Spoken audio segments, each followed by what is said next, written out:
Anyway, palms coverage. Okay, so palms coverage, we talked about it in 2x2. All right, we understand the rules of the corners and their responsibilities, and the safeties and their responsibilities. Those are the guys that have a real big change here.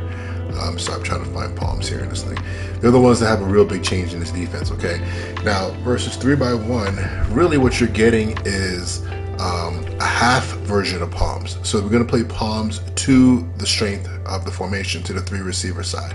All right, so let's just start with the corner on the right side of the screen. Okay, right corner on the right side of the screen, strength.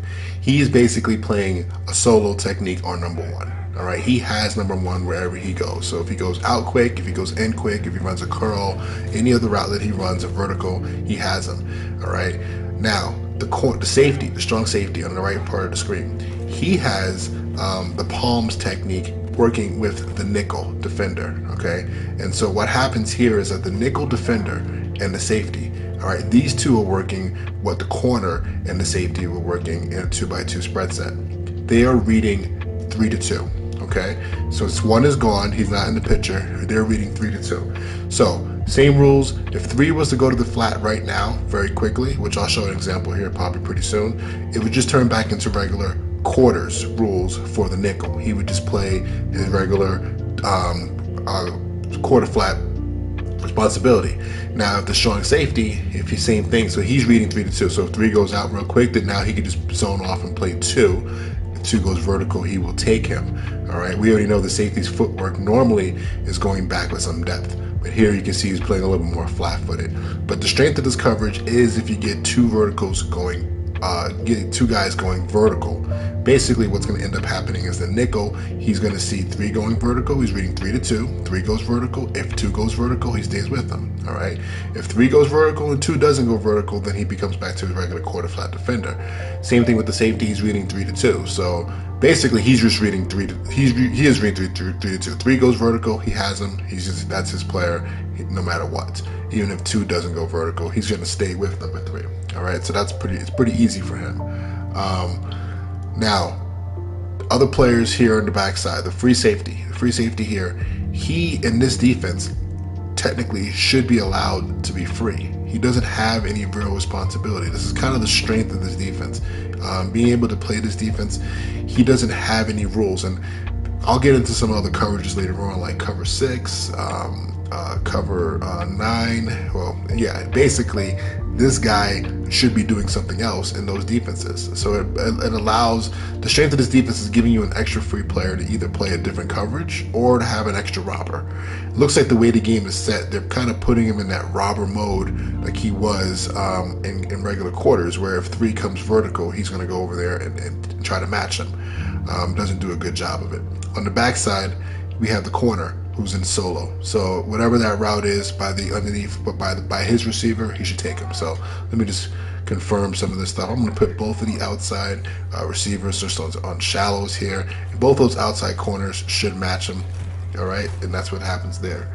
So let's go to the nickel. All right, so the nickel's reading 2-3. All right, so he's reading 3-2. I apologize. So if 3 goes vertical, then he has to key 2, and if 2 is going vertical, he needs to stay with him. Now, if you notice, I'm just going to run the regular play here. Watch how the nickel comes running inside, and that's Humphrey, who's a really good player. He comes running inside to start, and then kind of like makes a decision on what to do. If you have a really good receiver who can just burn right by him, I mean, that's going to really, his technique is not sound.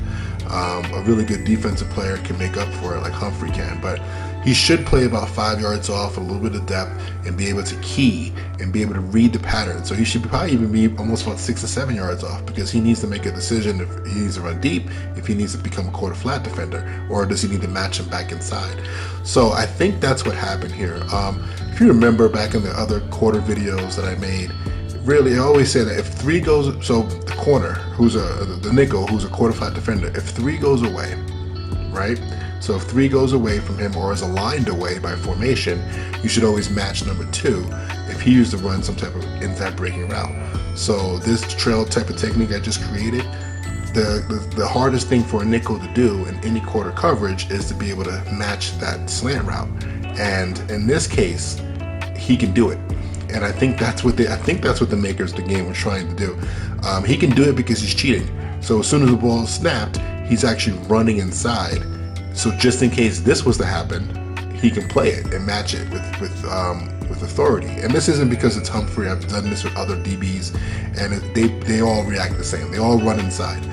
But I mean, if this was like if this was 3rd and 3, 3rd and 4, where you see this route pop up a lot, I mean, this is a really an aggressive way to play it. But this formation, and maybe by reading the receiver, number 3 goes inside, you can really make a good play on that. So that makes sense.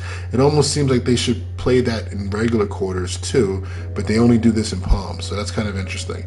Now, if number 2 was to go to the flat right now, I don't think Humphrey is going to be in good position to play him. Let's just take a look at that real quick.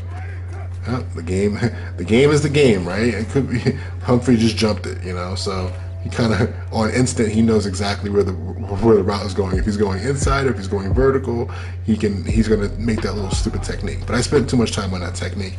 That's something just to be aware of. You run this defense, you got to really have a good player at the nickel, because you can get beat real fast that way. And just another reminder. So again, palms to 3x1. What we're looking at is, and I've heard of teams in Canada play like this because Canada has an extra player on the field. They will actually just always solo their corners once on number 1, because the field is I think the field is wider.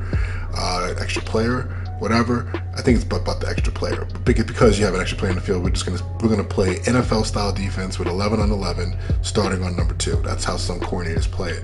So basically, number 1 is canceled out by the corner. It doesn't matter what route he's going to run. All right. The nickel and the safety, they're playing palms on 2 and 3.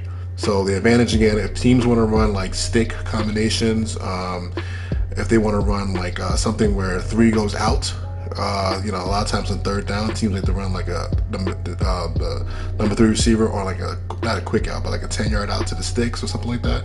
And, you should get a pretty good match with the nickel basically being able to help out on that route pretty quickly. So that's pretty much the power of it. But I like this defense so that if you really wanted to play with an extra player on the backside, okay, so you want to use it as free safety and you want to help out on something that might be needed. It could be one of these drag routes that keep coming through because the linebackers underneath don't play it correctly, or you just want to help out maybe on a number 1 receiver that's killing you on post routes.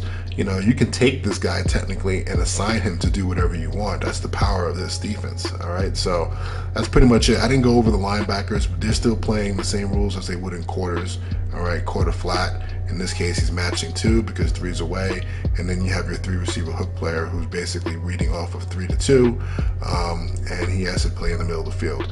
All right, or match if somebody goes across.